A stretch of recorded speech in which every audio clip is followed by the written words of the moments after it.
ច្បាស់កាហើយមេតបថៃភូមិភាគ2ដែលធ្វើឲ្យតានតឹងព្រំដែនជាមួយកម្ពុជាត្រូវដាក់ឲ្យចូលនិវត្តន៍បើតាមកាសែត The Nation ចេញផ្សាយថ្ងៃទី5ខែមិថុនាឆ្នាំ2025នេះបានបញ្ជាក់ថាពិតជាមានការដកមេតបថៃភូមិភាគ2គឺលោកប៊ូស៊ីនផាត់ខ្លាំងពិតប្រាកដមែនដោយតម្រូវឲ្យមេតបរូបនោះចូលនិវត្តន៍ចាប់ពីថ្ងៃទី1ខែតុលាខាងមុខចំពោះមូលហេតុនៃការដាក់ឲ្យចូលនិវត្តន៍នៅក្នុងស្ថានភាពកំពុងមានភាពតានតឹងព្រំដែនជាមួយកម្ពុជាបែបនេះត្រូវគេសង្ស័យថាអាចបណ្ដាលមកពីមេតបរូបនោះ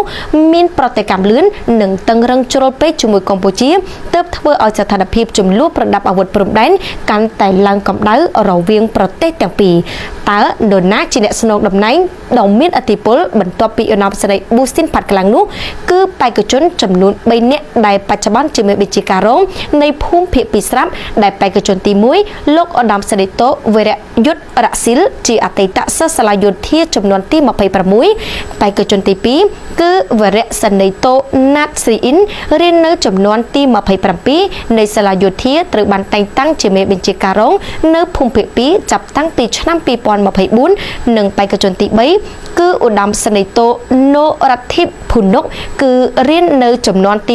26នៃសាលាយោធានោះដែរចំពោះបេក្ខជនដែលមានឥទ្ធិពលអាចនឹងកាន់តំណែងមេភូមិភាគ2នោះគឺប្រហែលជាលោកវរយុទ្ធរ៉ាស៊ីល